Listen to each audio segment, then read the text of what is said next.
bonjour à toutes, bonjour à tous.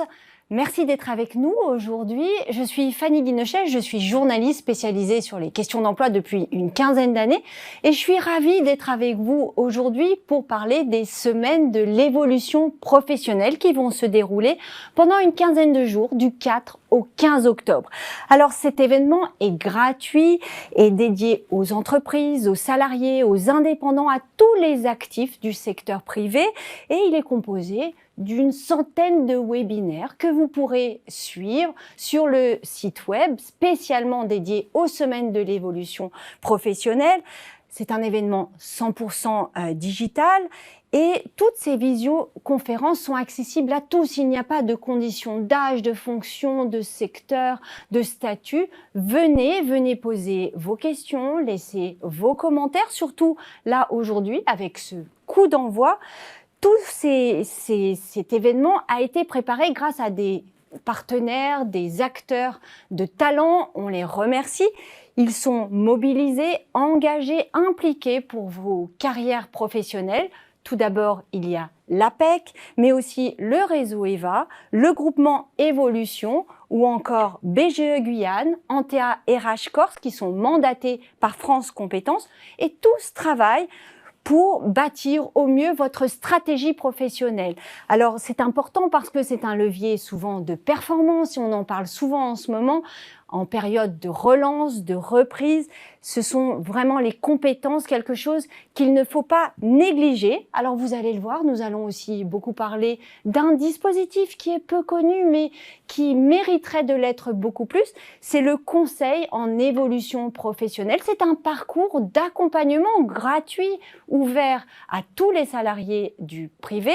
Et ce CEP, eh bien écoutez, il peut vous permettre d'évoluer au sein de votre entreprise, au sein de votre secteur, ou bien alors de regarder d'autres chemins, d'autres horizons, de changer de voie, de vous reconvertir. Alors, tout d'abord, pour démarrer ce webinaire, nous avons la chance, l'honneur d'avoir le patronage de l'État et la ministre du Travail, Elisabeth Borne, est avec nous. Elle est en vidéo, elle veut vous faire passer un message. On l'écoute. Bonjour à toutes et à tous. Merci de me donner l'occasion de m'associer au lancement des semaines de l'évolution professionnelle. Avec la loi pour la liberté de choisir son avenir professionnel de 2018, nous avons porté une ambition, celle de permettre à chaque Français de prendre en main son projet professionnel. Avec Mon compte formation, que vous êtes nombreux à utiliser, nous avons réussi à faciliter l'accès à la formation sans intermédiaire. C'est un premier succès. Mais parce que les dispositifs de l'emploi et de la formation restent parfois complexes à appréhender et que les transformations du travail sont à la fois rapides et profondes, nous avons voulu développer un véritable service public pour l'accompagnement des salariés et des travailleurs indépendants.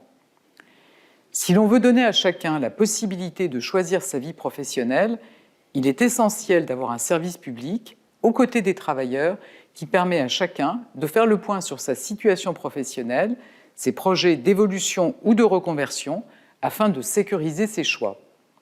C'est tout l'enjeu du Conseil en évolution professionnelle que nous avons renforcé en 2018 avec des moyens financiers inédits.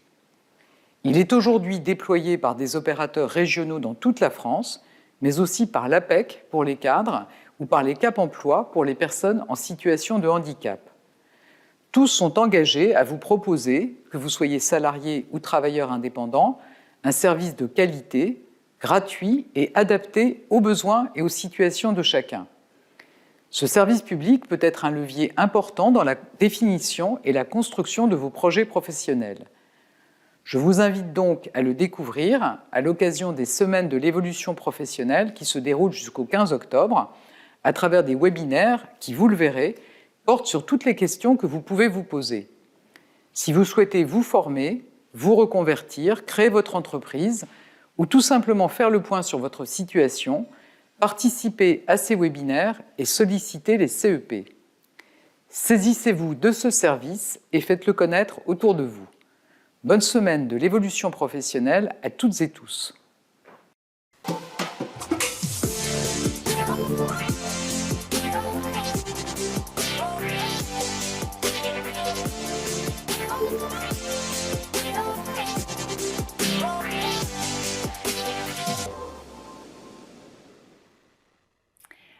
Alors nous allons nous intéresser tout d'abord au conseil en évolution professionnelle. C'est un dispositif, je vous le disais, peu connu et pourtant essentiel au parcours professionnel. Et nous avons la chance d'avoir un certain nombre d'acteurs qui ont accompagné sa naissance, sa création, mais aussi son évolution, parce que ce CEP, s'il est peu connu, c'est parce qu'il n'est pas si vieux. Alors autour de moi, j'ai un certain nombre de personnes qui, depuis le début, accompagnent ce dispositif. Tout d'abord, Philippe Debruyn, vous êtes vice-président de Certif Pro, vous êtes administrateur de France Compétences qui est l'organisme qui a mis en place ce CEP, et vous êtes donc administrateur au nom de la CFDT, le syndicat, pour ce Certif Pro. Max Roche, à côté de vous, vous êtes président, vous, de Certif Pro et administrateur également de France Compétences, mais cette fois du côté des employeurs, puisque vous représentez le MEDEF. Tout près de moi, j'ai la chance d'avoir le directeur général de l'APEC, Gilles Gâteau, et puis de l'autre côté, Philippe Cotet, vous êtes président de la Fédération nationale des CIBC. Les CIBC, c'est un centre de bilan de compétences. Donc vous êtes un acteur des bilans de compétences et surtout de l'évolution professionnelle depuis une trentaine d'années partout en France. Et puis François Paulou, vous êtes PDG de Catalyse Conseil et vous êtes mandataire du groupement Évolution. Alors tout d'abord, peut-être revenons à la genèse de ce CEP au tout début. Je me tourne vers vous, peut-être d'abord la parole aux représentants des salariés. Comment est né ce CEP, ce dispositif, cet outil qui peut aider donc des carrières professionnelles? Alors c'est né il y a une dizaine d'années par une intuition des partenaires sociaux sur l'enjeu de l'accompagnement des salariés dans leur parcours. Autour de 2 expérimentations, une en Pays de la Loire et une en Bourgogne, donc pilotées par les partenaires sociaux à travers à l'époque les fonds GESIF et un certain nombre d'acteurs pour voir comment on pouvait mieux accompagner les salariés. En gros, ce qui fait l'essentiel de la différence entre des actifs, salariés ou non salariés. Mais parce qu'on précise, il y a d'autres dispositifs pour les demandeurs d'emploi. Pour les demandeurs d'emploi, pour les jeunes. Pour les jeunes aussi. Pour les personnes en situation de handicap également, avec des angles spécifiques, parce qu'ils ont des problématiques spécifiques qui doivent être accompagnées. Et ce qui fait vraiment la différence, la discrimination entre nous, c'est la qualité de son réseau personnel. Et en gros, l'ambition, on n'y est pas, mais l'ambition, c'est que le CEP soit le réseau de ceux qui n'en ont pas. Et c'est à travers cela qu'on a voulu voir en réalité, dans 2 territoires, avec des acteurs que l'on retrouve aujourd'hui, comment on pouvait le mettre en œuvre. En gros, le CEP, c'est, si on veut donner une image routière, c'est à la fois un anti-brouillard et un GPS. Un anti-brouillard parce que souvent les personnes se posent des questions sans trop savoir où chercher. Ouais, elles sont dans leur emploi, elles n'ont pas le temps, elles pensent à d'autres choses. Elles n'ont pas accès à l'information, pas à la bonne. Et puis un GPS parce que, en termes d'évolution, c'est vers quel cap on... Donc il y a tout un tas de travail d'accompagnement à faire. Mais ce qui est vraiment important de comprendre, et c'est un enjeu très important, c'est que le service qui est rendu par le Conseil en évolution professionnelle, c'est un service dont le bénéficiaire doit être le coproducteur. Le meilleur expert de son propre parcours professionnel, c'est le salarié. Ou l'indépendant. Il n'y aura personne qui pourra être plus expert que lui-même de son propre parcours. Et donc l'enjeu, c'est vraiment l'accompagnement, donc à côté, lui permettre à la fois d'accéder à des informations utiles à sa propre réflexion et de l'aider dans sa capacité à se projeter.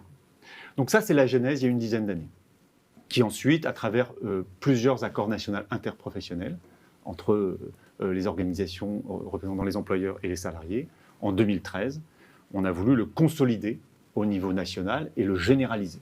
Ce qui a été repris dans la loi de 2014 et ça a été développé dans un autre cadre qu'aujourd'hui, jusqu'à la loi de 2018. Donc ça a pris un petit peu de temps pour que ça se mette en place, pour l'expérimentation soit évaluée, qu'on se dise on en fait quelque chose de national. Ce qui est intéressant, c'est de voir que c'est une réflexion une fois n'est pas coutume, vous étiez d'accord avec les employeurs. En tout cas, c'est quelque chose d'extrêmement paritaire, où là, vous vous êtes dit, employeurs et salariés, il y a la nécessité de mettre en place un dispositif.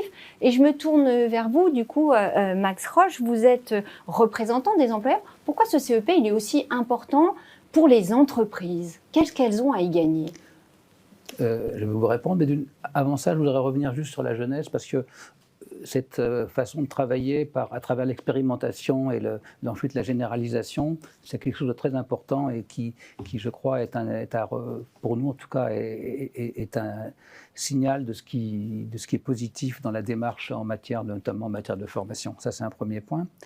L'autre point, c'est que effectivement, tout le monde était d'accord côté partenaires sociaux pour le développer. Pourquoi?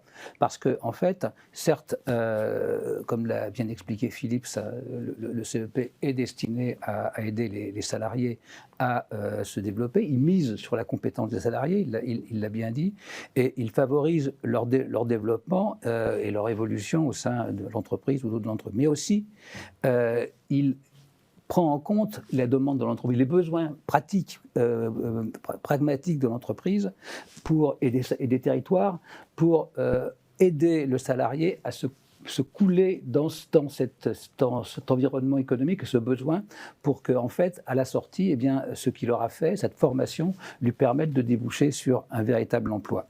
Et de ce fait, il place les partenaires sociaux, tous, quels qu'ils soient, entreprises ou salariés, au cœur du dispositif. Et c'est à ce titre que pour les salariés, pour les entreprises, c'est un élément très positif et que nous un levier de performance et que nous continuons à soutenir et à promouvoir. C'est un levier de performance. Alors Absolument. effectivement, très rapidement, c'est France Compétences ensuite qui a mis en place ce CEP, qui a délégué à un certain nombre d'opérateurs. Et on a la chance ce matin d'avoir un des opérateurs historiques, peut-être le premier, me semble-t-il, c'est l'APEC. L'APEC, c'est l'association pour les cadres. Gilles Gâteau, tout de suite, vous vous êtes dit que c'était effectivement quelque chose d'important, ce CEP pour les cadres? Absolument. L'APEC, organisation paritaire, c'est important de le souligner, et c'est la loi qui l'a inscrit comme un des opérateurs nationaux du CEP. Évidemment, les cadres ont des besoins d'évolution professionnelle comme les autres salariés, donc c'était important de s'inscrire dans ce CEP. Je crois qu'il y a une chose importante dans ce que vous avez dit, c'est qu'on est encore dans un début, même si la genèse finalement remonte à une dizaine d'années, on est encore dans un mouvement où il est important de faire connaître ce CEP. Cette semaine de l'évolution professionnelle peut y contribuer. Nous, on a fait une enquête auprès d'un échantillon représentatif de cadres à l'APEC au printemps qui montre qu'il n'y a que 37% des cadres qui ont entendu parler du CEP, et il y en a même que 14%, ce n'est pas si énorme, qui savent précisément ce dont il s'agit. Alors que si on questionne sur le compte personnel de formation, par exemple, il y en a 90% qui savent de quoi il s'agit. Donc, il y a encore tout un travail à faire pour faire connaître cet outil, qui est un outil formidable, qui permet en effet, comme Philippe l'a très bien dit, finalement d'accompagner des salariés, des cadres en l'occurrence pour l'APEC, dans le travail que seules elles-mêmes peuvent faire sur leur parcours professionnel, leurs envies, leurs projets, et construire cela. Il n'y a pas aucune intelligence artificielle qui pourra le faire à leur place. Et l'intuition formidable des partenaires sociaux, et d'ailleurs des pouvoirs publics derrière qui reprennent dans la loi, c'est qu'il y a besoin souvent d'un accompagnement pour faire ce travail. Il ne se fait pas tout seul, il ne se fait pas spontanément. Et encore une fois, je le redis, voilà, on ne trouvera pas sur quelques plateformes que ce soit les réponses aux questions et le travail sur soi-même qui est à faire pour y répondre. Alors cet accompagnement, vous, c'est votre métier, on peut le dire comme ça, depuis longtemps. Philippe Cottet, vous êtes président donc, de la Fédération nationale des CIBC, un groupement qui est présent sur quasiment tout le territoire, si j'ai bien compris. En quoi ce dispositif, un de plus, on a envie de dire, est un petit peu différent, en tout cas, qu'est-ce qu'il peut apporter aux salariés, très concrètement ? Alors déjà, on ne peut pas dire un de plus. Là, je ne suis pas du tout en accord avec cette vision. Ce n'est pas un dispositif de plus. Aujourd'hui, ça doit être un dispositif central dans le fonctionnement. Voilà, c'est un pilier de l'accompagnement. Et Philippe de Bruyn en a parlé, mais la loi de 2018, liberté de choisir son avenir professionnel, place un peu la personne, le salarié, face à son choix, un choix énorme en termes de formation. Et il a besoin de repères. Il est acteur de son parcours. D'un parcours, il est acteur d'un choix qu'il doit faire et il a besoin de repères. Parce que le monde de la formation est un monde extrêmement compliqué et c'est pas évident de dire voilà, le choix que je vais faire est le bon. Donc s'il n'y a pas un accompagnement efficace, fort, on risque de mener le salarié ou la personne, voilà, de se perdre et de le mener dans le mur, quoi. Et donc l'accompagnement aujourd'hui est fondamental. Alors il y a eu d'autres systèmes, il y a toujours d'autres systèmes d'accompagnement. La Fédération nationale des CIBI, les CIBC par exemple, on travaille sur la VAE, on travaille sur les bilans de compétences. La validation des acquis de l'expérience. Mais aujourd'hui, le Conseil en évolution professionnelle, c'est bien central dans toute cette construction autour de la formation. Donc ça permet de faire des choix éclairés, de savoir où on va, de se repérer. Vous parliez tout à l'heure d'un GPS. C'est pas forcément une finalité. C'est surtout pas une finalité. La finalité, c'est le parcours. C'est l'objectif que se donne la personne. Donc le rôle du CEP, c'est de regarder avec le salarié, avec l'indépendant, si son projet qu'il vient nous présenter est viable, si c'est sérieux. Et nous, la caractéristique de notre réseau, moi je représente la Fédération des CIBC et le réseau EVA ici, la caractéristique c'est qu'on est implanté dans à peu près 450 lieux d'accueil sur les 9 régions sur lesquelles on a la responsabilité du CEP. Donc on a une vision très précise du territoire. Pour dire clairement, vous savez si à tel endroit c'est pertinent de faire, exactement, de chercher tel type de poste, si vous avez plus de chances d'en trouver ou pas. On a la connaissance très précise des réalités économiques locales, du marché de l'emploi local, des besoins des entreprises, des besoins des salariés, et on est en capacité d'accompagner les personnes pour leur dire là vous faites fausse route. On a quelques exemples où moi j'ai l'exemple d'un salarié qui pour des raisons familiales devait abandonner. Il était indépendant, il s'occupait d'un petit commerce rural. Il devait abandonner le village où il habitait et il se posait la question. Il se dit mais moi je maîtrise l'anglais, je veux être prof d'anglais. Et donc, il est venu voir le CEP en disant « Moi, je veux être prof d'anglais ». Et en l'accompagnant, on lui a expliqué que c'était quand même pas évident de devenir prof d'anglais à 45 ans, qu'il y avait quand même un certain nombre de barrières à franchir. Et en discutant avec lui, eh bien, on a pu réorienter son parcours. Il va être prof, pas d'anglais, sur des matières qu'il le maîtrise ou sur lesquelles c'est plus facile d'aller, d'enseignement technique, technologique, etc. Donc là, on a un exemple de l'utilité du CEP. Cet homme, s'il avait été seul face à son choix, il y a forte chance qu'il aurait été dans le mur, quoi. Oui, il aurait perdu du temps, il se serait fourvoyé et au final, certainement, ça aurait été vécu comme un échec. Exactement. Donc ça évite ça. François Paulou, je me tourne vers vous. Vous êtes PDG de Catalyse Conseil, vous êtes mandataire du groupement Évolution et vous, le CEP, vous dites c'est un droit, mais un droit théorique qui aujourd'hui mérite, on l'a vu, d'avoir un petit coup de pouce. C'est-à-dire ? Quand je dis un droit théorique, c'est bon, c'est peut-être un peu exagéré, mais en tout cas, l'idée du CEP, c'est que c'est l'outil d'une ambition. L'ambition, c'est globalement, on rend les salariés acteurs de leur parcours, qu'on leur permette finalement de s'adapter à l'évolution toujours plus accélérée de l'économie, des emplois, des compétences nécessaires. Et pourquoi je disais que ça peut être un droit théorique, c'est qu'aujourd'hui, il est activé, mais il y a encore énormément de marge de manœuvre pour que les salariés en prennent pleinement conscience de ce droit, de la possibilité de l'activer. Donc c'est aujourd'hui le chemin dans lequel on est, et en ça, quelque part, cette séquence de ces semaines de l'évolution professionnelle vont être un outil de ce chemin, parce que finalement, la réforme, elle porte un changement de paradigme, quelque part, à plusieurs niveaux, à la fois au niveau du salarié, je le disais, pour qu'il comprenne, et l'indépendant, que c'est un droit et que ça peut être un nouveau réflexe, quelque part, dans la conduite de son parcours. C'est un nouveau de pouvoir bénéficier d'un accompagnement de ce type-là.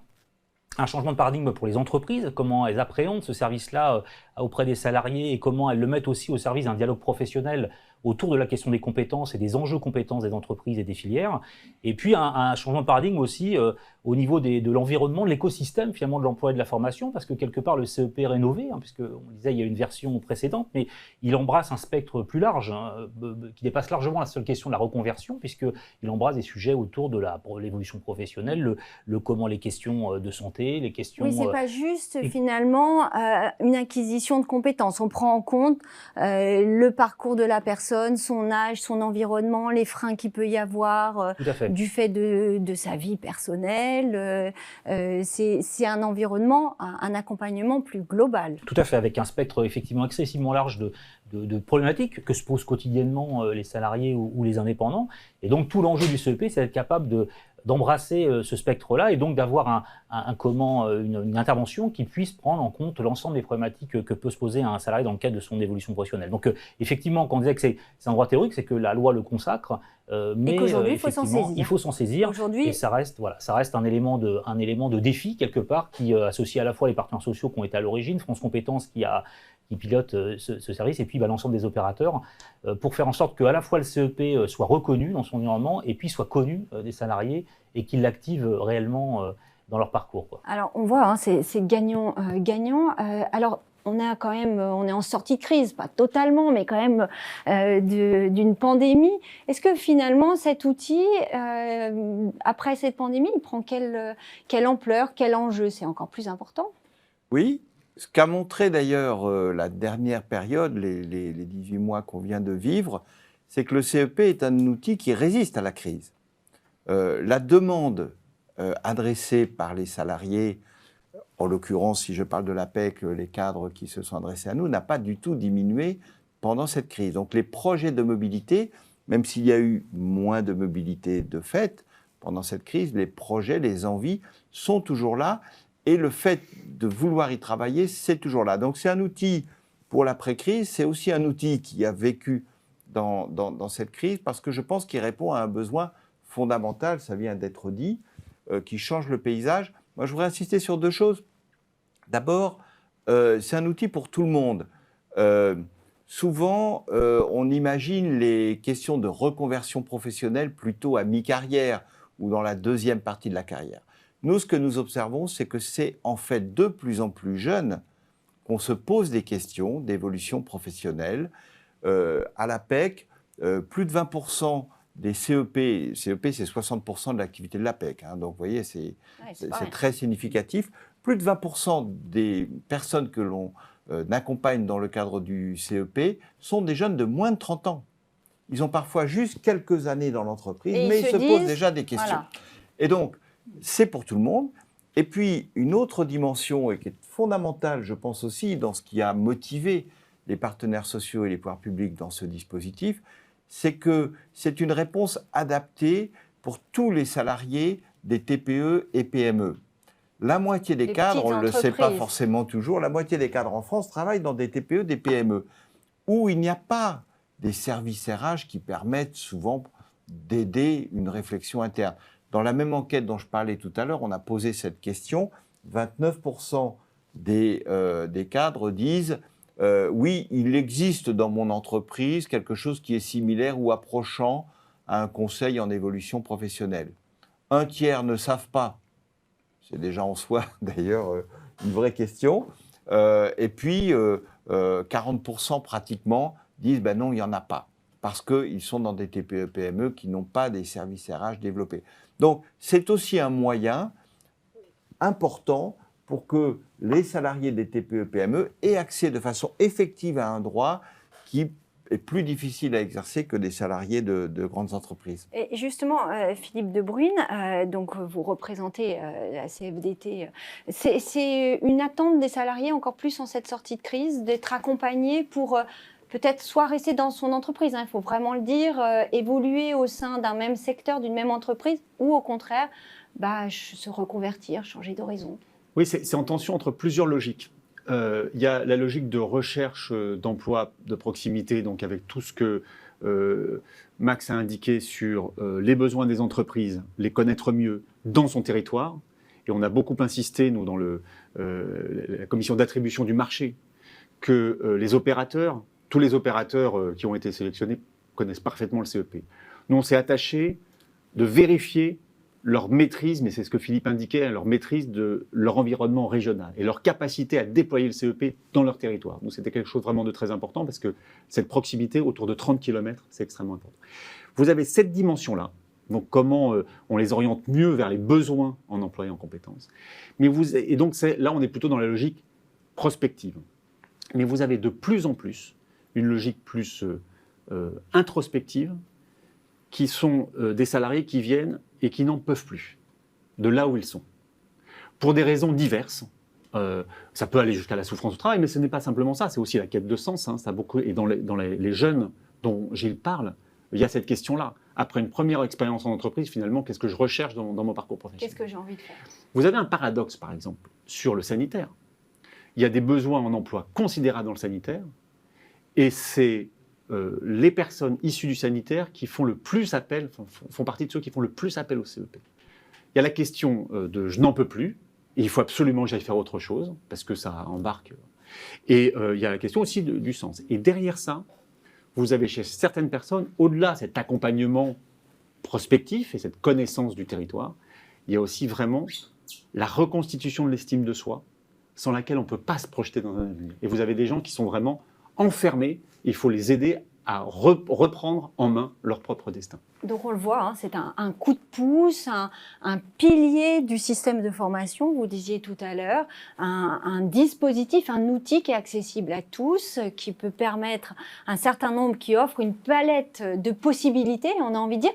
Et alors peut-être le mieux, c'est d'entendre, d'écouter ceux qui l'ont vécu, que ce soit des salariés ou des entreprises. Certains nous ont livré leur témoignage, on a la chance, ça n'est jamais facile d'exprimer son parcours, les doutes que l'on a pu avoir. Eh bien, il y a 2 participants qui ont 2 bénéficiaires du CEP qui l'ont fait, on les écoute. Bonjour, je m'appelle Rekana Alicia, j'ai 29 ans, j'ai été pendant 8 ans responsable de centre de profit. À la suite de mon dernier congé parental, j'ai eu envie de faire un point sur ma carrière professionnelle. J'avais le sentiment d'avoir fait le tour de ce que mon métier pouvait me proposer et j'avais envie d'un nouveau défi professionnel. Alors à la question qu'est-ce qui m'a motivé à solliciter les services du CEP, je dirais l'accompagnement personnalisé qui nous est proposé, l'écoute, la bienveillance, la présence et le questionnement profond qui nous est permis de faire sur ce que l'on veut pour notre avenir professionnel en tenant compte de nos expériences passées, qu'elles soient positives ou négatives. Je dirais premièrement de la confiance en moi et dans mes choix professionnels.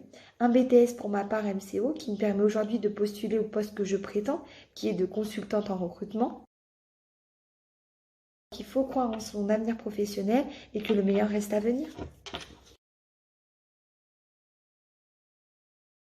Bonjour, je m'appelle Sofiane, j'ai 44 ans. Je suis titulaire d'un bac STI. Et après la fac, j'ai été directement dans le monde du travail où j'ai trouvé une opportunité dans les parkings. Aujourd'hui, ça fait 15 ans. Je suis responsable de site. C'est un ami qui m'a parlé de cette reconversion. J'avais l'opportunité de la faire et donc j'ai voulu retourner à mes études. Donc trouver une formation qui coïncidait avec ce que je faisais auparavant. Donc la qualification, pour moi, c'était important. Aujourd'hui, dans le monde du travail, si on n'est pas qualifié, eh ben, on va chercher un travail quelconque. Et on trouvera automatiquement un poste débutant. Aujourd'hui, si on a une qualification, on va chercher dans un domaine et on sera qualifié. Et c'est ça qui m'a poussé justement à me former. Ma conseillère CEP, elle m'a beaucoup apporté. Elle m'a aidé sur mon dossier, donc à monter ma lettre de motivation, mon projet. Elle m'a donné des pistes pour étudier le marché du travail, pour étudier toutes les formations. Est-ce que je me trompe pas de formation? Et donc elle m'a beaucoup apporté. Avec Chantal, ça s'est très bien passé au début, mais c'est vrai que ça a été dur par la suite. Elle m'a repoussé dans mes retranchements, mais c'était pour mon bien. Donc aujourd'hui, grâce à elle, je peux dire que mon projet a été accepté. Alors du côté des entreprises aussi, cet outil est important. Il peut permettre d'accompagner des salariés quand les entreprises n'ont pas en leur sein un dispositif RH de grande ampleur. On le sait, ce sont souvent les grandes entreprises, Gilles Gâteau nous le disait tout à l'heure, qui ont des services RH fournis. Et le CEP peut permettre aux petites entreprises de trouver un outil adapté. Et 2 entreprises ont accepté de répondre à nos questions, de livrer leur témoignage, l'entreprise Tremco CPG et l'entreprise Delpharm. On les écoute. Bonjour, je suis Aline Fallot, 23 ans et coordinatrice ressources humaines chez Tremco CPG. C'est de donner une nouvelle possibilité à nos salariés, la possibilité d'avoir accès à une expertise d'un tiers extérieur qui n'est pas alimentée de différents freins que peut rencontrer le salarié lors d'un échange concernant son parcours professionnel. Le CEP a apporté à l'entreprise Tremco CPG, mais plus précisément aux collaborateurs utilisateurs, un regard objectif sur leurs projets, qu'ils soient en interne ou en externe, d'une richesse et surtout d'une expertise différente de ce que nous pouvons proposer en interne, qui a permis une réflexion personnelle beaucoup plus profonde. Aline, 44 ans, manager RH opérationnel dans la société Delpharm. Delpharm est une société dans laquelle l'employabilité est capitale. C'est pourquoi le collaborateur est encouragé à progresser et est accompagné dans l'évolution de sa carrière. Donc par le biais des entretiens individuels et des entretiens de professionnalisation, le collaborateur fait le point au niveau de ses compétences et est amené à se questionner au niveau de son projet professionnel. C'est un dispositif gratuit et personnalisé, un complément à notre démarche de gestion de carrière et il offre une expertise spécifique et pertinente avec des prestations que nous n'avons pas au sein de l'entreprise, telles que l'analyse de la situation professionnelle, des conseils pour définir un projet professionnel et un accompagnement dans la mise en œuvre du projet. À mettre en place des projets à l'initiative du collaborateur, à faciliter les montées en compétences et par ce biais, donc ça nous permet de maintenir l'employabilité de nos collaborateurs. Alors, on le voit, ce CEP n'a que des avantages et derrière, il y a des acteurs, des gens qui sont là sur le terrain pour construire ce dispositif, le mettre en place, le faire vivre au plus près des salariés, des actifs, des indépendants, des entreprises qui en ont besoin dans les bassins d'emploi.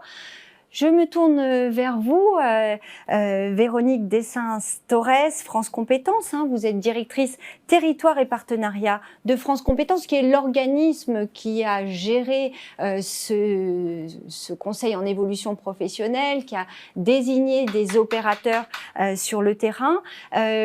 À côté de vous se trouve Sophie Clamins, vous êtes déléguée générale de la Fédération nationale des CIBC, un opérateur qui agit sur les territoires. Bénédicte Guéné, merci d'être avec nous, directrice de Tingari, qui est un cabinet RH. Et puis Jacques Triponel, vous êtes le délégué régional de l'APEC Grand Est. Alors merci beaucoup d'être là ce matin. Peut-être démarrer avec France Compétences, puisque c'est vous le chef d'orchestre, j'ai envie de dire, peut-être, de ce dispositif qui a vu vraiment le jour assez récemment. Il y a un certain nombre d'opérateurs qui ont été donc désignés, labellisés. Et c'est important de le dire parce que c'est aussi un gage de sérieux. Il y a toujours des arnaques dans ce genre de dispositif. Là, vraiment, vous avez certifié un certain nombre d'opérateurs. Comment ça se passe ? Alors concrètement, France Compétences a été missionnée par la loi de 2018 pour sélectionner dans le cadre d'un marché public des opérateurs régionaux du Conseil en évolution professionnelle pour les actifs et qui sont en emploi. À côté de ça, il y a d'autres opérateurs qui existent et notamment l'APEC qui délivre aussi un service du coup plus spécialisé pour ce qui concerne l'APEC pour les cadres. Donc dès 2019, on a organisé en fait la sélection des opérateurs et en début 2020, il y y a eu donc 18 opérateurs, un par région, qui étaient prêts à délivrer le service du Conseil en évolution professionnelle aux actifs occupés en région, avec 6 régions qui sont plutôt pilotées par le groupe Évolution, 8 par le réseau EVA, souvent avec à leur tête un CIBC, pas toujours. Et puis, on a des régions où il y a des opérateurs qui sont plutôt seuls, mais qui organisent aussi les conseils en évolution, les semaines de l'évolution professionnelle, qui sont en TARH, BGE Guyane, Retravailler et Axis également. Voilà, donc je les ai tous cités. Et alors, donc, on voit, il y a beaucoup d'opérateurs, on a de quoi s'y perdre. L'essentiel, ils sont tous opérateurs régionaux du CEP. Voilà, et c'est de se dire qu'il y en a un près de chez vous, en fait. Hein. C'est vraiment ça. Alors aujourd'hui, est-ce qu'on a des bilans, un petit bilan? Ce conseil en évolution professionnelle, ça concerne combien de personnes? Alors, il a démarré début 2020. Donc, à une période difficile. Dans une période pas simple. Il y a eu à la fois l'installation, hein, c'était quand même une grosse opération, et puis en même temps la période Covid qui arrivait tout de suite derrière. Et finalement, 2020, c'était assez prometteur en recours. C'était une des premières ambitions, hein, c'était de faire connaître ce dispositif auquel on croit pour que les salariés et les indépendants puissent y avoir accès.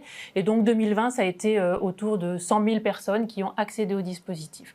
Et aujourd'hui, on a des chiffres, par exemple, à fin août, où on sait qu'il y a 100 000 autres en 2021 qui ont aussi accédé au dispositif. Donc finalement, on est sur un recours à ce dispositif qui évolue, mais on se le disait, et je crois que ça a été dit tout à l'heure, on a un vrai enjeu de notoriété puisque finalement c'est un service public pour les salariés, pour les indépendants. Ils peuvent y avoir accès gratuitement et de fait, il faut qu'ils le connaissent pour pouvoir en profiter. Mais quand ils le connaissent, ils l'adoptent, hein, on a envie de dire. Alors, oui, tout à fait. On a des bons chiffres sur la satisfaction des bénéficiaires. Hein. Ils sont à 90% satisfaits. Mais il ne suffit pas d'être satisfait, il faut que ça ait servi à quelque chose. Donc on les interroge aussi là-dessus. Il y a évidemment des études sur où ça mène, vers quoi ils ont été accompagnés. On voit par exemple qu'il y a beaucoup de personnes qui viennent pour un projet de reconversion.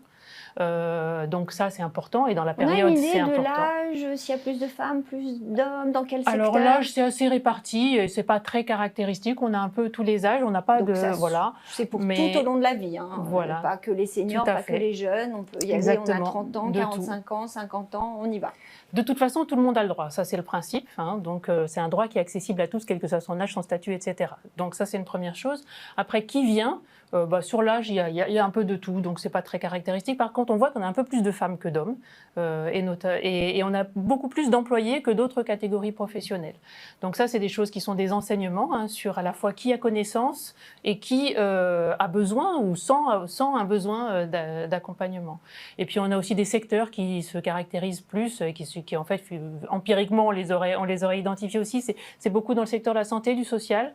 Pas seulement, hein, mais en tout cas, c'est ceux qui arrivent devant. Là, ces derniers temps. Voilà, c'est ça. Et puis, on a le secteur du commerce aussi qui est assez représenté. Mais de fait, ça, c'est ce qui sort. Mais il y a de toute façon une très grande diversité à la fois de profils, de projets et de secteurs d'activité desquels viennent ces salariés ou ces indépendants qui travaillent. Merci. Sophie Clamence, vous êtes déléguée générale de la Fédération nationale des CIBC, un des opérateurs, vous agissez sur le terrain. Qu'est-ce que vous observez? C'est quoi les demandes des salariés ou même des entreprises face à ce nouveau dispositif? Alors, les demandes, elles sont multiples. Ce qui est important, Véronique de Sainte-Orelle le présentait, il a fallu mettre en place ce dispositif. Donc, nous, notre travail, c'est déjà de dire aux personnes qu'elles ont accès à ce service et de le développer. Ce qui est sûr, c'est que les personnes elles viennent pour des raisons multiples, ça a été évoqué. Et c'est ça qui est intéressant, c'est la richesse À un moment donné, il y a un questionnement, c'est peut-être à l'origine. Ces questionnements, ils ont été exacerbés pendant la crise sanitaire. Voilà. Donc nous, on est là pour écouter. Le questionnement, c'est est-ce que je suis bien dans mon poste, dans mon travail? Est-ce que je pourrais être mieux? Est-ce que je pourrais être mieux? Ou je suis très mal sur mon poste? Ou je suis en souffrance au travail, je considère que ma situation n'est pas tenable? Ou je viens de faire un entretien professionnel avec mon employeur qui m'a proposé des financements, des dispositifs de formation, une évolution au sein de l'entreprise. Voilà. Donc il y a multiples questions. Ce qu'il faut que les personnes saisissent, c'est la chance de ce dispositif. Hier, j'étais à une réunion avec des partenaires européens qui parlaient qu'est-ce que serait l'accompagnement idéal. Et donc après, j'étais censée présenter le CEP. J'aurais dit, écoutez, vous l'avez rêvé, mais la loi de 2018, elle l'a fait. La France l'a fait. La France l'a fait. Alors, En effet, et c'est ce qu'il faut dire aux personnes, parce que ce n'est pas encore assez connu, c'est-à-dire la possibilité pour toute personne, pour tout salarié qui le souhaite, d'avoir un accès direct avec un interlocuteur qui vous suit en fil rouge tout au long de votre parcours professionnel, qui répond à vos questionnements. Sans avoir la validation obligatoire de l'employeur. Absolument pas. On peut le faire. Alors, c'est ça qui est intéressant. On peut le faire tout à fait en démarche individuelle. Mais l'intérêt aussi, si on veut évoluer au sein de l'entreprise, c'est de partager aussi son évolution et ses souhaits d'évolution avec son employeur lors de l'entretien professionnel. Donc, cet accès direct, il est quand même avec aussi des moyens derrière de dispositifs de formation via, par exemple, le CPF pour financer ses besoins. Donc, c'est une chance considérable pour les salariés. Faut-il qu'ils le sachent? Faut-il qu'ils s'en saisissent? Et nous, on est là pour leur expliquer, pour les accompagner, mais c'est eux-mêmes qui sont décideurs de leur évolution et de leurs souhaits. Bénédicte Guéné, je me tourne vers vous maintenant. Vous êtes directrice de Tingari, un cabinet RH. Merci d'être avec nous. On a entendu pour les salariés et pour les actifs ce que ça pouvait apporter, mais il y a aussi des entreprises qui s'intéressent à ce dispositif. Elles frappent aussi à votre porte. Comment ça peut se passer? Absolument. Alors, la situation actuelle est, honnêtement, on doit le dire, un niveau aujourd'hui d'information insuffisant sur le CEP dans les entreprises. Néanmoins, il y a beaucoup d'entreprises, principalement des grands groupes. On a été sollicité par des groupes dans le domaine du secteur aérien, de l'hôtellerie. Il y a des grosses transformations bancaire, après cette crise. Développement durable, tous les groupes qui sont à la fois en transformation, en difficulté ou en recherche de compétences, parce que la transition écologique, la transition numérique amène des besoins en nouvelles compétences, pour qu'on vienne justement présenter le conseil en évolution professionnelle dans les entreprises. Et là, je dirais que ça commence à prendre auprès des grands groupes. Et donc là, vraiment, je fais un appel à toutes les entreprises. Oui, pas que les grands. Parce que l'opérateur du CEP, il est également au service des entreprises pour informer vos salariés. Pourquoi? Parce que le CEP, ça n'est pas qu'un dispositif formidable comme Sophie Clamens vient de le présenter pour les salariés, c'est aussi un levier de performance et un outil du dialogue social qui est très important pour les entreprises. L'entreprise qui a un salarié qui veut s'en aller de son entreprise parce qu'il voit qu'il n'a pas d'évolution, qu'il a l'impression qu'il ne progresse pas, qui rentre dans un CEP, qui apprend à valoriser ses compétences, qui prépare bien avec son conseiller en évolution professionnelle son entretien professionnel, qui ensuite peut déboucher sur une proposition, effectivement, d'évolution ou une formation qui est financée par le plan de développement des compétences. J'ai en tête un exemple très concret d'un salarié qui travaille depuis 20 ans dans le domaine de l'imprimerie, et qui a décidé de s'engager dans le CEP, a travaillé avec son conseiller en évolution professionnelle justement pour accéder à une formation professionnelle qui lui permet aujourd'hui d'avoir postulé et d'avoir obtenu un poste de responsable de ligne dans son imprimerie. S'il n'avait pas fait cette démarche, ce salarié ou aurait été en souffrance longuement dans sa vie, dans son parcours professionnel, ou au contraire aurait quitté son entreprise pour aller chercher peut-être une évolution qu'il pensait impossible dans son entreprise. Donc aujourd'hui, il faut vraiment lancer un appel pour que les entreprises fassent appel à l'opérateur du CEP.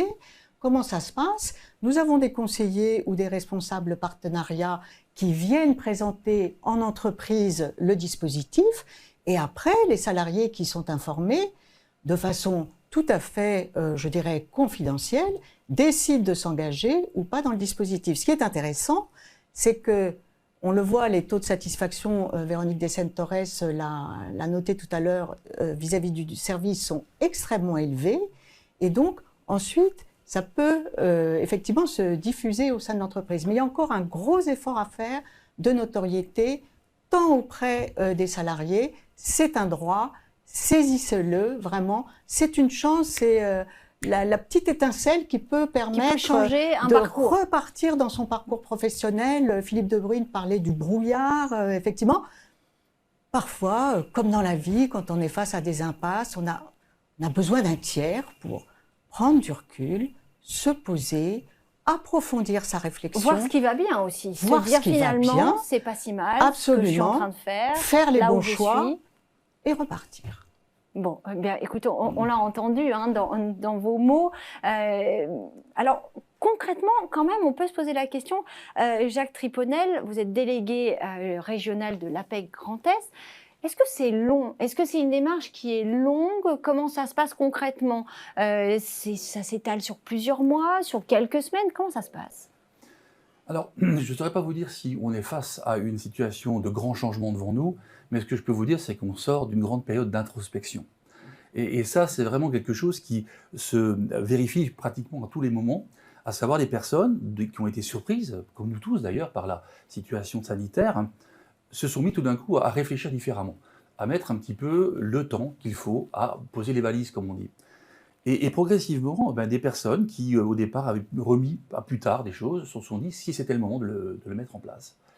Et alors, bien sûr, maintenant que nous sommes, on l'espère tous en tout cas, un peu vers la fin de cette période, ce désir de changement, ces désirs de changement, comment est-ce qu'ils vont se traduire? Ça, c'est la question qu'aujourd'hui on se pose, et le CEP vient répondre, bien évidemment, à cette situation. Alors, plutôt que d'inventer les mérites, je vais vous prendre un exemple qui va rejoindre votre question sur le temps que ça prend. On a accompagné une personne qui arrive à la mi-carrière environ, une quinzaine d'années d'expérience. C'est une personne, une femme cadre, qui travaille comme responsable de la communication, à la fois globale et digitale pour un groupe d'assurance, et qui se pose la question, est-ce que je suis au bon endroit, est-ce que je reste là, est-ce que je change, etc. Elle est venue nous voir et elle a mis 9 mois. 9 mois à construire un projet avec des allers-retours, parce que ça ne se fait jamais du premier jet. On ne dit pas, voilà, on sait ce qu'on va faire, et c'est justement, le CEP vient éclairer. Ce n'est pas une situation déjà pré-mâchée, en quelque sorte. Il n'y a pas de certitude. Il n'y a pas de certitude. Et donc, les allers-retours ont eu lieu entre plusieurs projets. Certains ont été poursuivis pour un temps, abandonnés ensuite, certains abandonnés tout de suite. Et le déclic s'est fait. Nous avions en face de nous une personne qui voulait reprendre une entreprise, mais qui s'était jamais dit « je veux me reprendre une entreprise ». Et là, tout d'un coup, l'opportunité s'est faite. Elle a changé évidemment d'entreprise pour reprendre une activité dans le nettoyage industriel, avec des salariés. Elle en recherche d'ailleurs à en embaucher d'autres. Donc vous voyez, c'est une personne qui a bénéficié du CEP, qui a changé de secteur, qui a changé de fonction, et qui a changé de métier. Donc, voilà preuve que ça n'est pas insurmontable, en tout cas, quand on arrive dans cette voie, dans ce début de parcours, parfois on se dit, oh là là, il y a des montagnes certainement à franchir, et le tiers, hein, vous parliez d'un médiateur, d'une personne qui vous aide et vous dit, finalement, c'est faisable. C'est faisable. On peut le faire. C'est réaliste. Et alors, juste pour terminer, évidemment, tous les CEP n'ont pas vocation à opérer des virages à 180 degrés. Hein, on a bien dit tout à l'heure que, effectivement, c'est une bonne façon aussi, pourquoi pas de se remobiliser. Parce qu'effectivement, le télétravail, tout ce qu'on a pu vivre, peut agir en démotivation. Et donc, le CEP, c'est aussi reprendre confiance, reprendre motivation sur ce que l'on fait.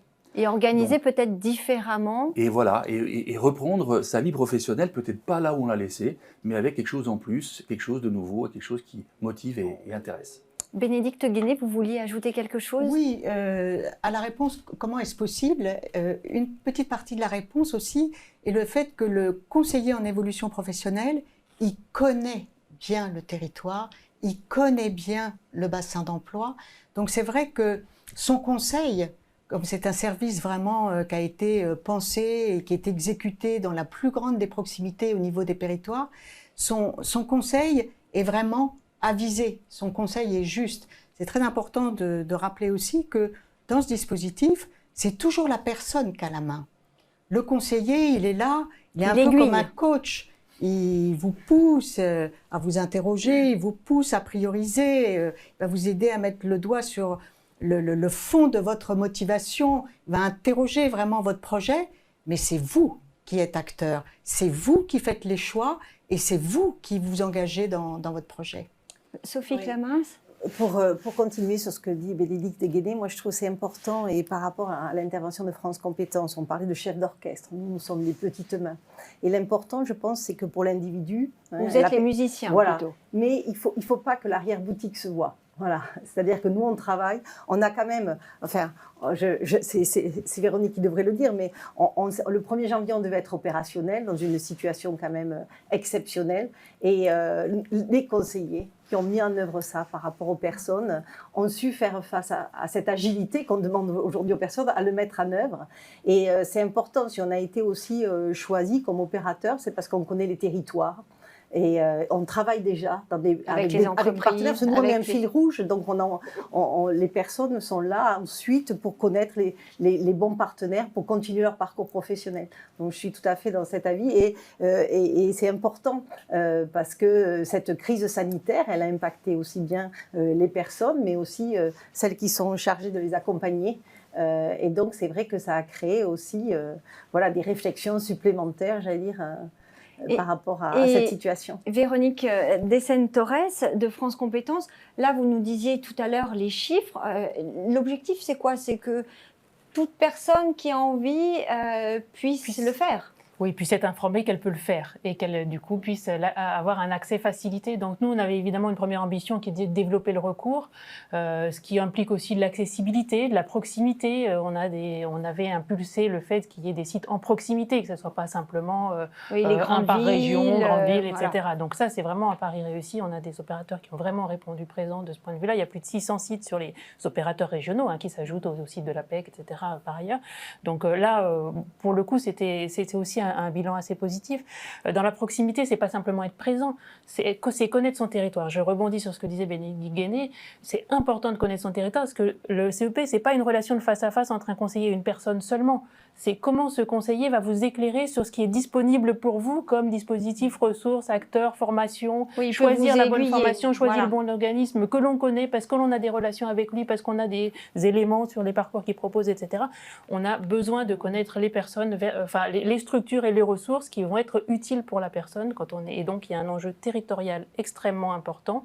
Et là aussi, je trouve qu'au bout de 2 ans, on peut se dire que c'est quelque chose qui est en tout cas une grande avancée puisqu'on pouvait, pour un nouveau service, s'installer sur les territoires, être connu des acteurs et pour pouvoir renseigner les personnes, c'était un pari important et donc on a quand même, là pour le coup, pas mal avancé de ce point de vue. À un moment où on pose la question des services publics, vous en êtes Exactement. un peu, vraiment partout, que ce soit même aussi dans les territoires d'outre-mer, les personnes peuvent en bénéficier de la même façon, au plus près de chez vous, on a envie de dire. Jacques Triponel, vous vouliez ajouter peut-être un élément? Alors, un élément surtout pour bien caractériser la notion de parcours, parce que c'est extrêmement important de sortir un peu des situations de crise. Le CEP vient quand on a perdu un travail ou quand on est en difficulté dans son entreprise. Je pense qu'il y a vraiment dans la notion de parcours quelque chose qui respire différemment fondamentalement. À savoir, quand on est dans un dispositif d'interrogation sur sa carrière, l'idée, c'est pas d'être tous les 2 mois, tous les 6 mois, tous les 2 ans en contact face à face avec quelqu'un pour dire où j'en suis. Il y a aujourd'hui des ressources, notamment digitales, extrêmement riches, extrêmement avancées, sur lesquelles la personne peut aller voir où est-ce qu'elle en est. Et au fond, son anticipation de carrière, c'est quoi? C'est savoir ce que je fais, est-ce que ça continue à me plaire ou pas? Qu'est-ce que je veux faire? Qu'est-ce que je ne veux pas faire? Qu'est-ce que je peux faire? Qu'est-ce que je ne peux pas faire? Et quand on a ces 4 questions qui sont à jour dans l'esprit, eh bien on est déjà en action pour le moment où la mobilité se fera jour.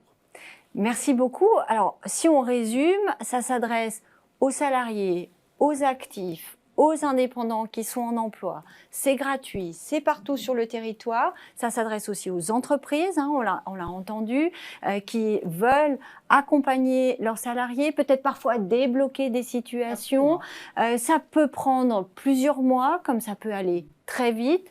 C'est gratuit, il n'y a pas d'engagement, pas de contrat. Alors tout ça, c'est sur le papier. Il y a aussi derrière, vous disiez, des conseillers, parce que si on franchit la porte, pour faire un CEP, on voit quelqu'un, ça n'est pas un robot, ça n'est pas l'intelligence artificielle. Vous avez une personnalité qui s'occupe de vous, qui vous accompagne, qui vous écoute. On va leur donner la parole dans ce webinaire.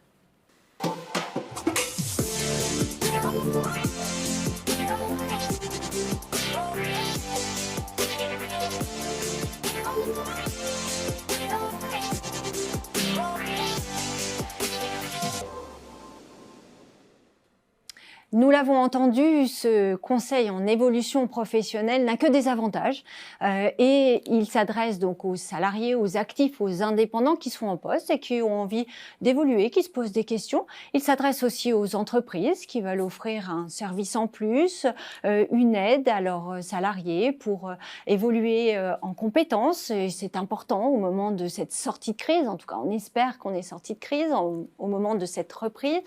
Et alors, on se pose la question, une fois qu'on a pris contact avec un conseiller via une plateforme, via un organisme, comment ça se passe? On a la chance d'avoir avec nous 2 consultants, conseillers en évolution professionnelle qui sont là pour nous expliquer quel est leur travail, comment de façon très concrète, au quotidien, ça se passe, ce dispositif. J'accueille Gaëtan Palumbo, vous êtes donc conseiller en évolution professionnelle pour le réseau EVA CIBC à Nancy. Et puis Alexandra Petit-Signe, vous êtes consultante CEP à l'APEC, l'agence des cadres. Vous êtes à Paris. Peut-être d'abord avoir une simple question. Comment ça se passe? On arrive chez vous, on fait connaissance. Dites-nous. Ça se passe très bien en général, effectivement. Lorsque les bénéficiaires arrivent en rendez-vous avec moi, ça peut être du rendez-vous présentiel ou à distance, ils ont le choix de la modalité. Le premier rendez-vous, on va faire connaissance. C'est un rendez-vous qui est un peu plus long que les autres en général.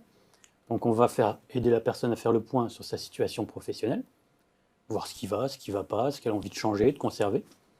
Et puis essayer de clarifier un peu une situation désirée, vers où je veux aller, qu'est-ce que je veux devenir, qu'est-ce que je veux pour mon futur. Et puis surtout, essayer d'identifier qu'est-ce qu'il peut y avoir entre ces 2 points. Et voilà, une fois qu'on aura posé tout ça, la suite du processus, ça va être de partir sur un accompagnement, idéalement, justement pour aider la personne à cheminer d'un point vers l'autre. Alors, quelles questions vous allez poser? C'est comment ça se passe dans votre métier? Qu'est-ce que vous avez envie de faire? Comment ça se passe? Oui, alors déjà, question très ouverte. Parlez-moi de votre métier. Qu'est-ce qui vous convient? Qu'est-ce que vous souhaitez changer? Ce sont quoi vos priorités dans la vie?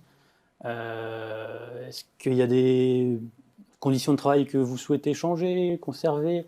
On va aussi interroger les compétences. Des choses très concrètes. Je travaille trop loin de mon domicile, Voilà. j'ai plus de temps suffisant pour mes enfants, je supporte plus mon patron. Par exemple. Par exemple. Par exemple, tout à fait. Donc c'est un espace vraiment très libre, très libre d'échange. Secret aussi. Secret et confidentiel. Donc l'avantage pour le salarié, c'est qu'il peut évoquer avec nous des choses qu'il ne pourrait peut-être pas évoquer avec son service ressources humaines, par exemple. Et voilà, on va essayer de voir un peu ses compétences, s'il y a un besoin en formation. Et puis, on va l'aider justement à trouver quelle formation est peut-être faite pour lui, comment y accéder, quel dispositif de financement mobiliser. Et puis voilà. Et puis ensuite, comment y accéder, comment entrer en formation. On va évidemment... Où s'adresser, voilà. Si vous faites un dossier, tout ça, vous accompagnez finalement. Vous êtes multicarte. Oui, voilà, on a un peu un rôle d'ensemblier dans ce monde qui est pas facile à comprendre quand on n'est pas dedans. Donc voilà, on va aider la personne à s'orienter, à se dépatouiller dans tout ça. Et pour bien comprendre, donc il y a un premier rendez-vous, un peu de diagnostic, et puis ensuite, vous définissez une stratégie. Il y a plusieurs rendez-vous. C'est quoi? C'est toutes les semaines, tous les 15 jours? Comment ça se passe? Alors, l'avantage du CEP, c'est que c'est un service qui est personnalisable. D'accord. Et donc, du coup, on va vraiment s'adapter à la personne. S'adapter à la personne, voilà, tout à fait. Donc, parfois, certaines personnes, au terme de ce premier rendez-vous, ça leur suffira. Donc, elles vont partir faire leur petit bonhomme de chemin, entre guillemets. Et puis d'autres qui vont avoir besoin de plus d'accompagnement. Et là, on va voir avec elles de quoi elles ont besoin. Donc, vraiment, certaines vont vouloir travailler sur l'investigation métier, voir un peu est-ce que ce métier est fait pour moi, comment on y accède. D'autres vont plus vouloir travailler sur le dossier de demande de financement, par exemple. Il n'y a pas d'engagement. On peut prendre un premier rendez-vous et vous le disiez à l'instant, s'arrêter après ce premier rendez-vous parce qu'on estime que ça suffit. Voilà, donc un rendez-vous, si ça vous suffit, vous arrêtez là. Si vous avez envie de plus, eh bien, je reste à la disposition. On se recontacte, on fixe des rendez-vous et puis voilà, au terme de chaque rendez-vous, soit on se fait un planning de rendez-vous, soit on en fixe un à la fin de chaque rendez-vous. Il y a des freins, qu'est-ce que vous observez? Les gens qui viennent vous voir, c'est quoi? C'est l'inquiétude, c'est de se dire que ça va être très difficile d'évoluer dans la même entreprise ou d'en changer. Qu'est-ce qui sont les principaux freins que vous observez? Finalement, c'est un peu des barrières personnelles qu'on va se mettre. On va se dire, est-ce que voilà, j'ai toujours travaillé dans un secteur d'activité, toujours fait le même métier, je ne sais rien faire d'autre, est-ce que je vais y arriver? Ce qui est faux. Tout à fait, ouais, bien sûr, bien sûr. Donc là, souvent, il faut aider la personne finalement à faire le premier pas. Parfois, le plus difficile, c'est faire ce premier pas. Se mettre en confiance. Voilà, se mettre en confiance et se mettre en mouvement. Est-ce que vous avez un exemple ou deux de personnes que vous avez accompagnées et qui ont soit évolué au sein de leur société ou de leur secteur, soit au contraire ont complètement changé de vie? Alors, je rencontre beaucoup de salariés qui souhaitent se reconvertir. Donc, j'ai cet exemple d'une dame qui était assistante commerciale dans plutôt une grosse entreprise et bon, qui était plus bien dans son travail, quoi. Elle était plutôt en souffrance, donc on peut imaginer qu'elle est venue me voir dans un état d'esprit ça allait pas fort. Voilà, ça allait pas fort, elle n'était plus en confiance. Et donc on a travaillé sur un nouveau projet professionnel. Elle savait qu'elle voulait travailler dans le domaine de la nature, mais vraiment au sens large, sans avoir identifié de métier. Et finalement, on s'est dirigé vers le métier de fleuriste. Et on a mis en place un dispositif d'émission pour reconversion qui lui a permis de démissionner, de toucher ses allocations chômage et de pouvoir suivre une formation. Formation qui, pour des raisons personnelles, elle a fait à distance. Elle s'est ensuite inscrite en candidat libre pour passer son CAP fleuriste, qu'elle a eu au mois de juin de cette année, avec une mention très bien d'ailleurs. Ah, carrément. Et puis voilà, et puis dans la foulée, 2 mois après, elle a trouvé un emploi. Maintenant, elle est salariée fleuriste, elle est heureuse dans son travail, donc tout se passe bien pour elle. Et voilà, et donc je l'ai accompagnée tout au long de ce processus. Et je pense que je vais la revoir parce qu'il y a aussi un questionnement sur plus tard se mettre à son compte. Ah ben voilà, donc on voit c'est un parcours, un passage qui mature, qui prend du temps. Alexandra Petit-Cyr, vous faites le même métier que Gaëtan Palumbo. Vous êtes, à l'APEC, donc vous travaillez essentiellement vers un public de cadres. Qu'est-ce que vous observez? Est-ce qu'après cette crise, par exemple, vous avez plus de demandes qu'avant?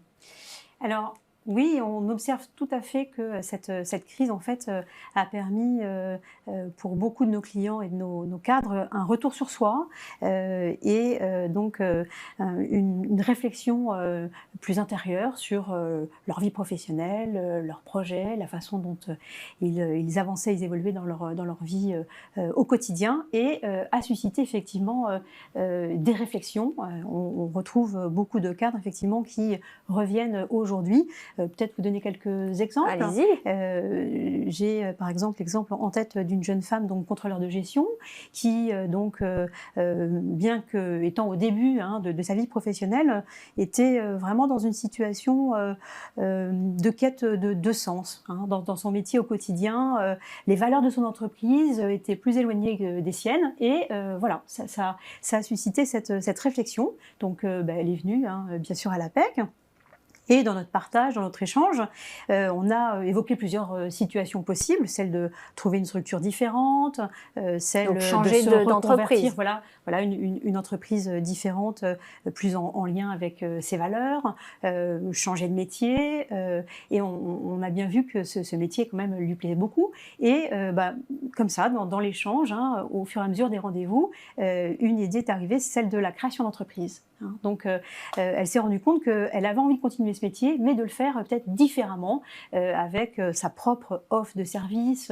Bien que jeune, donc professionnelle, eh bien, on peut aussi accéder à la reconversion. Et donc, vous l'avez aidé à se renseigner sur comment on crée une entreprise, comment on peut être accompagné pour ça? Voilà. Alors, à l'APEC, on accompagne aussi justement tous ces moments de transition, qui peuvent être la formation et aussi la création d'entreprise. Ça a pris du temps, Alors, c'est un changement qui a pris en tout 9 mois, entre le premier entretien et puis ensuite la mise en œuvre de cette démarche.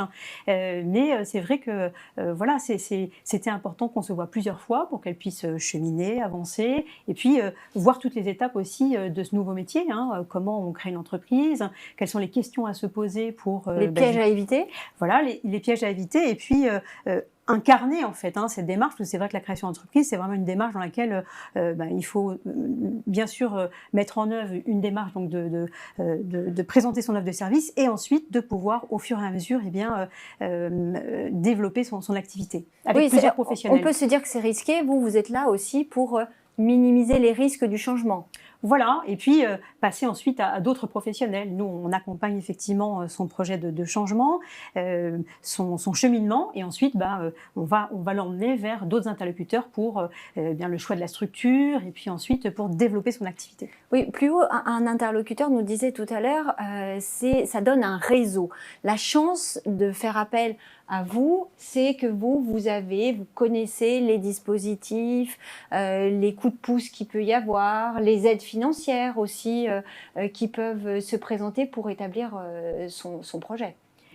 Oui, c'est les différentes étapes en fait. Je pense que la démarche à l'APEC et l'accompagnement dans le cadre du CEP, c'est vraiment passer d'une première étape de questionnement en toute confidentialité, donc avec le temps nécessaire pour cette prise de recul nécessaire, cet effet miroir aussi, parce que je pense que l'être humain il a besoin d'un échange pour pouvoir se projeter. Sans jugement. Voilà, sans jugement et confidentiel. Donc il y a sa première étape déjà pour mettre à plat en fait la situation, et puis ensuite passer par les différentes étapes de transition. Donc l'APEC intervient, comme j'ai dit, dans l'accompagnement à la formation ou à la création d'entreprise, et puis à toute démarche de changement. Et ensuite elle accompagne donc le cadre, notre client, vers d'autres interlocuteurs, par exemple, pour choisir son statut et puis pour ensuite passer vraiment à l'étape de le démarrage. Une petite question, on a beaucoup parlé du télétravail, de nouvelles organisations, ça aussi, vous avez des demandes sur comment mieux organiser, peut-être déménager, faire du télétravail ? Je pense que le télétravail a permis à beaucoup de salariés, en tout cas, de pouvoir se ressourcer, en tout cas, en ayant à la fois une vie professionnelle qui a du sens et aussi, pouvoir accompagner sa vie personnelle. Donc, je pense que c'est un apport vraiment pour beaucoup de nos clients sur cette logique de qualité vie professionnelle et vie personnelle. Vous l'observez, ça vous aussi, la question du temps de trajet, l'adaptation, encore plus après cette crise, entre ma vie au boulot et puis ma vie de tous les jours à la maison avec mes enfants, mon conjoint. Oui, tout à fait. Ça a été la période de crise sanitaire, un gros moment de questionnement pour beaucoup de salariés. Beaucoup de personnes qui sont venues me voir en me disant « mais moi je veux pas retourner à mon travail » par exemple. Je ne me vois pas retourner à mon travail dans les mêmes conditions qu'avant. Donc les personnes ont pu effectivement faire une introspection et oui, elles se sont posées beaucoup de questions et beaucoup d'envies de changement sont venues de là finalement.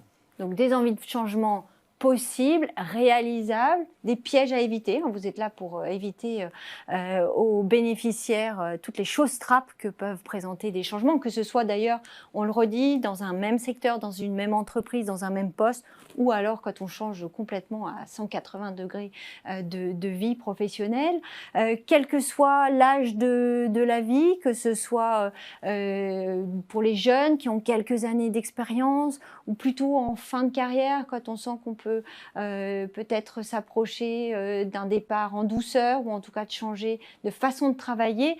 Le conseil en évolution professionnelle permet tous ces accompagnements de façon gratuite, en plus confidentielle, et au plus près du terrain. Ça, c'est très important, au plus près des bassins d'emploi. On l'a vu, c'est un dispositif qui est peu connu, mais vous êtes là pour, vous nous avez montré combien il y a des avantages à y recourir. Les employeurs aussi, on ne doit pas les oublier. Alors, ce webinaire touche à sa fin. Merci à tous pour votre écoute. Merci à tous les intervenants ce matin qui sont venus nous parler de leur expérience, de leur parcours, les témoignages. Vous pouvez les retrouver sur le site de la Semaine de l'évolution. N'hésitez pas à y aller régulièrement pendant cette quinzaine. Il y a tout le programme. Vous aurez certainement des éditions qui vous parleront, qui répondront à vos attentes, à votre situation, à votre parcours. C'est gratuit, c'est 100% en digital, c'est en ligne. Merci à tous les partenaires. Merci à vous surtout de nous avoir accompagnés tout au long de ce webinaire. À très bientôt.